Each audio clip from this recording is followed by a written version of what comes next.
আশিক হয়ে মানুষ মুগ্ধ হয়েছে। এসেছিল এক আল্লাহর ওলি বড় বাগড়াতে, তানারি আশিক হয়ে মানুষ মুগ্ধ হয়েছে। কেউ জানে না নাম পিতার বাড়ি কোথায় ছিল, শুধু জানে আল্লাহর ওলি পরম পিতা ছিল। একদিন তার এক ঘটনা বলি শোনো গো ভাই, বসির হাটের আল্লাহর ওলি সেখানে হতে যায়। যাওয়ার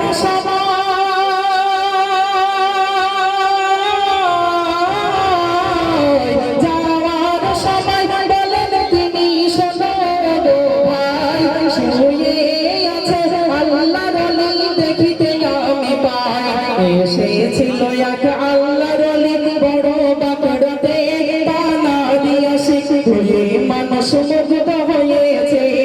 শুধু কি তাই বলে আমি ভ্রান্ত হয়ে যাই, আরো একটি ঘটনা বলি শুনতে থাকো ভাই।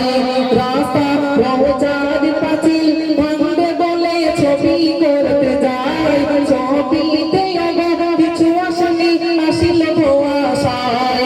এসেছিল এক আল্লাহর ওলি বড় বাগড়াতে, তানারি আশিক হয়ে মানুষ মুগ্ধ হয়েছে। সরকারি এক লোক আসিল রাস্তা করবে তাই, রওজার পাঁচিল ভাঙবে বলে ছবি করতে যায়। ছবিতে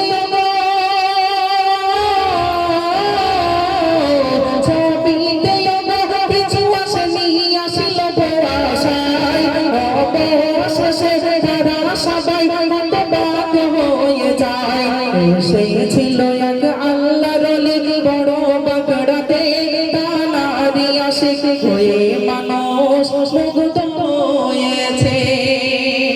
তানারি স্মরণীয় মেহফিলটা এই বড় বড় মানুষ সাজায় প্রত্যেক বছর। আল্লাহ আমাদের এই মেহফিলটাকে কবুল করুন এবং কাল কিয়ামতের ময়দানে এই মেহফিল আমাদের জন্য নাজাতের ওসিলা করুন। বলুন আল্লাহুম্মা আমিন। সকলে ভালো থাকুন, সুস্থ থাকুন।